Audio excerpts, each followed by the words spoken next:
Catherine, thank you for coming to Waltham Abbey today. It's great It's lovely to be here. Yes, it's thank great. you. So, if you would rate you, what's your background?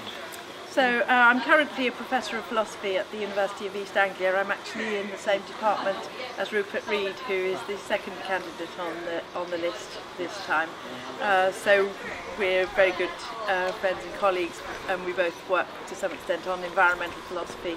But I also work on ancient philosophy, and I'm writing a book on Plato's Republic. Blimey. So, what led you to stand as a candidate? So I don't know. I was so upset about the way that this country has become divided, and how neglected the Leave voters are, and how unhappy they've become under the Tory austerity things. And I began to feel that this was not my country anymore, and that I needed to do something about it. Yes. And I've stood for election a couple of times for Westminster, but obviously we're actually part of Europe, and I would like us to be represented in Europe, not by those racist and xenophobic voices, but by voices that stand for what the country really is and should be, in my view. A kind and generous and welcoming country that cares about things that matter for the future generations and for other species on this planet. And the one thing that we can definitely say about Nigel Farage and the Brexit Party in the UKIP is they don't really do much in the European Parliament. What they do is, for the most part, to try to wreck all the initiatives that are designed to reform the EU and make it a better place with more caring and compassionate values. Of course, many people hate the EU because it's a neoliberal establishment enterprise, and people feel that it has economic values that they don't care for.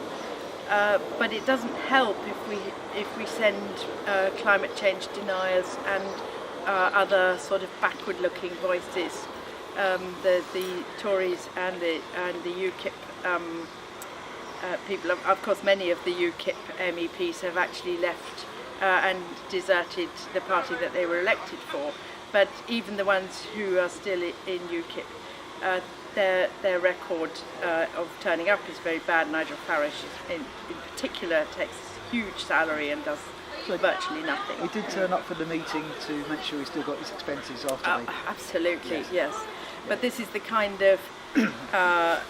that's a kind of political corruption. But the other problem is that they represent a people that is not the traditional way that British...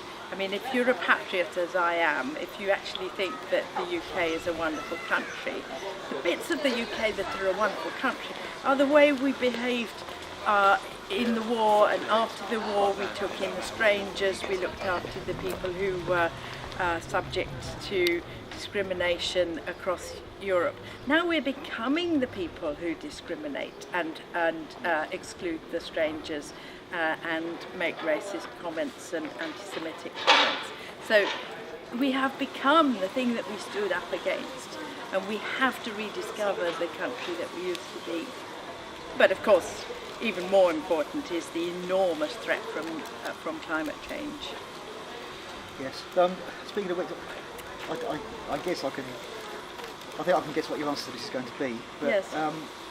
When you're elected, what's the one main thing you'd like to achieve as an MEP? So one of the things that the Greens across Europe are trying to achieve is a net zero carbon target by 2030. So net zero carbon by 2030 is an ambitious target. So if you like, that's one huge ambition that we should actually put in place all the measures that are required if we're to achieve that. It's ambitious, but it's absolutely essential. Of course, that's not just one thing, because it's going to involve a whole lot of initiatives to do with agricultural subsidies. We need subsidies that support initiatives that are for rewilding and more trees and natural things, not intensive farming. We also need aviation taxation and a range of other things that will help us to achieve this. But this is a really important initiative. And of course, a lot of that work will create jobs and help stimulate the economy as well. Yes, that's right. So the Green Party was the lead party, the ones who invented the notion of the Green New Deal. Of course, it's being taken up by other parties who say, oh yeah, Green New Deal. Well, of course, we actually worked it all out and how that would actually be an achievable thing, and that the jobs would be better.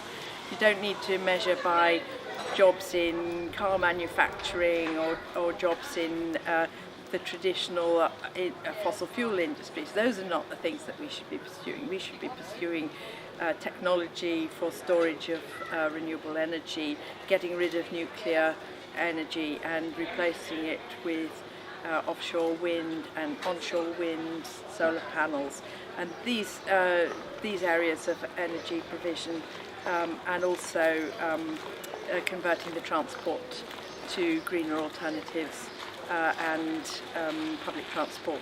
These are frightfully important, and they will produce jobs. Thank you. Finally, this is a traditionally Conservative voting area. Yes. It voted very hard to leave. What would you say, why should the people of Epping Forest firstly vote in these elections and secondly vote Green?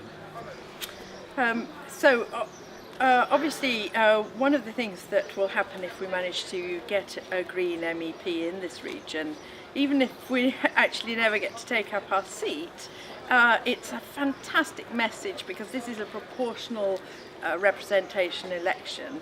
So people can actually say what they think and vote for the party that they would like to see win.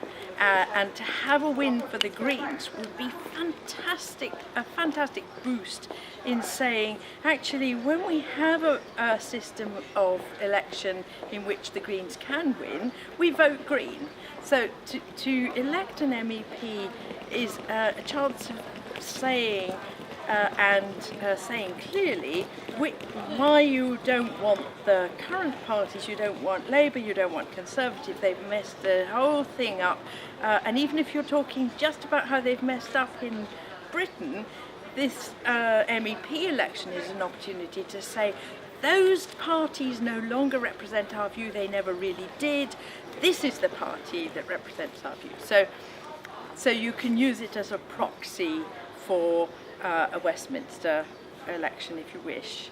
You can also say that it's an anti-establishment vote. It's a vote to change things in a much more positive way than a vote for Leave.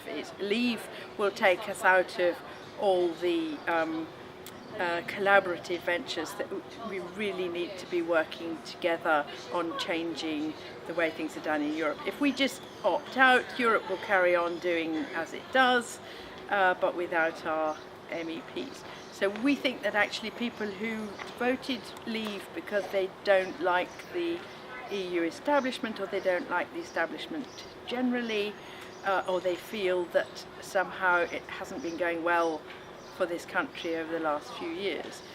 Green is a way of saying, actually, we want a sort of more positive future. Not just negative, we don't want that, but we don't want that, and we want this.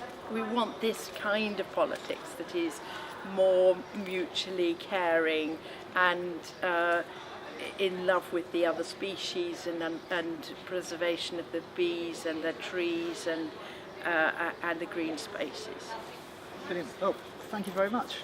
Okay, it's great to be here. It's a lovely sunny day. Afternoon. Yes. Sunny on Sun Street. Yes, that's fantastic. Yeah, yes. It's a lovely town. Thank you for having me. Thank you Yes. very much.